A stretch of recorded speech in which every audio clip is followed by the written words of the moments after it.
వల్ల beautician course నేర్చుకోవడానికి వచ్చాను. అంటే ఆ టైంకి నా ఫేస్ అంతగా కరెక్ట్ గా లేదని నాకు కూడా అర్థమైంది. ఎవరితో ఖాళీగా ఉన్న బాడీ కొంచెం ఎత్తుకున్నట్టు ఆ తలకాయ చూడు. చిచ్చి, మీరు సిగ్గుపడకండి, చచ్చిపోవాలనిపిస్తుంది. అక్కడమ్మా ఇక్కడ అబ్బాయి సినిమా సెలక్షన్స్ కి నేను వెళ్ళాను. వెళ్ళినప్పుడు అక్కడ స్టార్ట్ అయింది సినిమా కెరీర్ నాది. రాసుకోరా.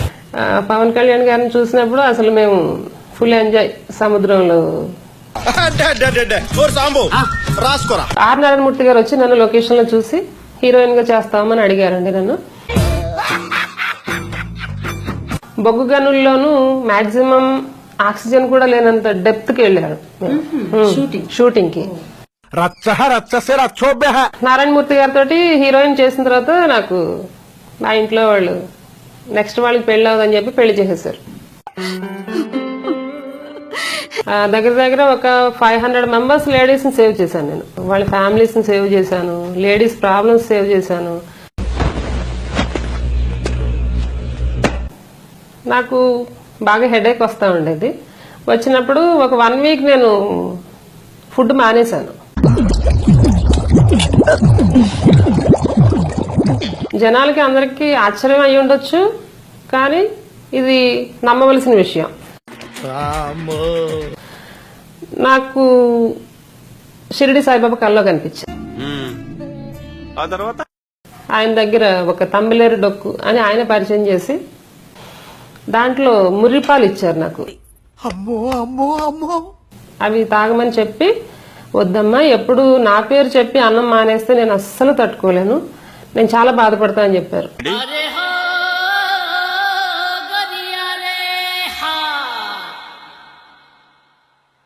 1 అవర్ తర్వాత జీసస్ కనిపించారు నాకు. అలాంటి పొజిషన్ లో జీసస్ వచ్చి నన్ను చేత్తో పైకి లేపి పైన నిలబెట్టి కుడి చేత్తో ఒక ఇంజెక్షన్ తీసుకుని ఆ ఇంజెక్షన్ నాకు లెఫ్ట్ హ్యాండ్ కి ఇంజెక్షన్ ఇచ్చారు.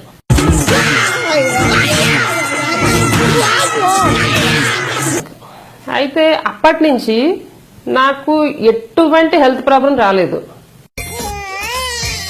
నాకు 17లో మొన్న ఫిబ్రవరిలో వైరల్ ఫీవర్ వచ్చినప్పుడు నేను చనిపోతా అని చెప్పేశారు. మొగుడు కొడితే కాదు, తోటికోళ్ళు నవ్వింది అన్నందుకు కోపం వచ్చినట్టు అయింది నా బతుకు.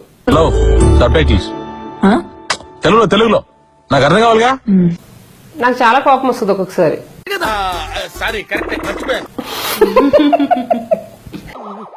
అబ్బా, రొమాంటిక్ యాంగర్ కూడానా? చూడలేక చచ్చిపోతున్నాం ఇక్కడ.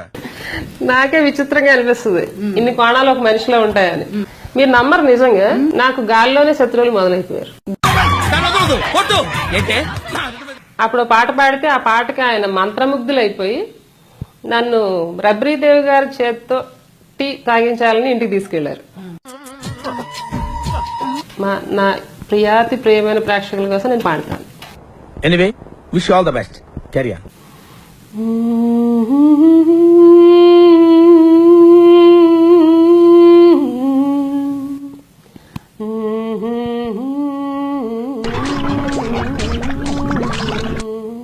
నందకిశోరా నవనీత చోరా నాద విహార శ్రీధర ముగ్ధ మనోహర కృష్ణ మురారి.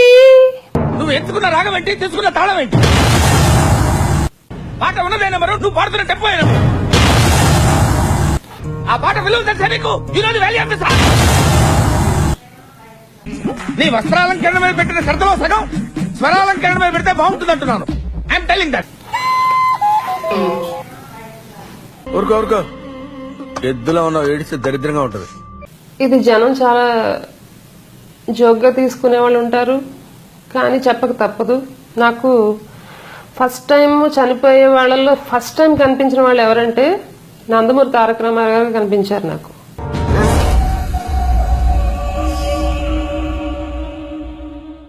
రామారావు గారు కనిపించిన 1 వీక్ చనిపోయారు. ఇలాంటి ఇంటిమేషన్స్ నాకు చాలా తెలిసినాయి. వైఎస్ గారు చనిపోయే ముందు కనిపించారు నాకు 7 days కరెక్ట్ గా. చంద్రబాబు నాయుడు గారు అలిపిరి జరిగే ముందు కనిపించింది నాకు.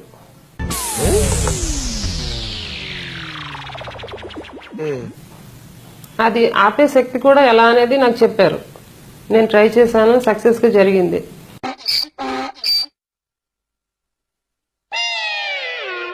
పవన్ కళ్యాణ్ గారికి గబ్బర్ సింగ్ 7 days రిలీజ్ కు ముందు ఆయన చనిపోతారని కనిపించింది నాకు.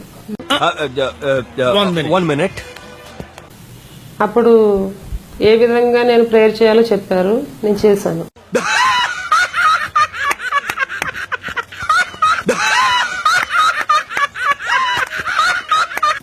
ఇది నిజం, ఇది ముమ్మాటికి నిజం. అది ఇప్పుడు కూడా మనం అందరం చూస్తున్నాం. రామనాయుడు గారు చనిపోయే ముందు 1 week ముందు కనిపించారు నాకు, ఒక ఆఫర్ ఇచ్చారు.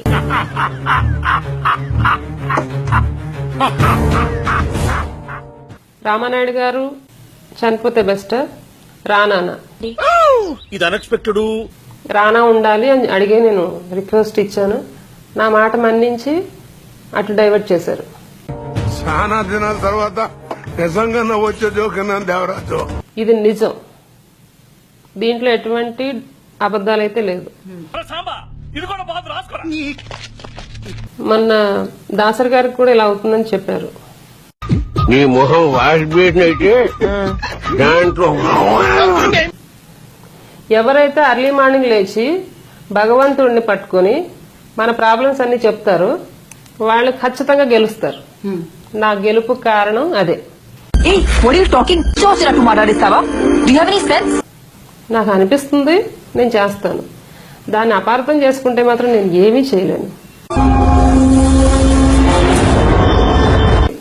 చాలా థ్యాంక్స్. మళ్ళీ నెక్స్ట్ మూవీస్ లో మళ్ళీ మిమ్మల్ని రంజింప చేస్తానని సెలవు తీసుకుంటున్నాను. Thank you. ఇంకా ఉన్నావే, బయలుదేరు.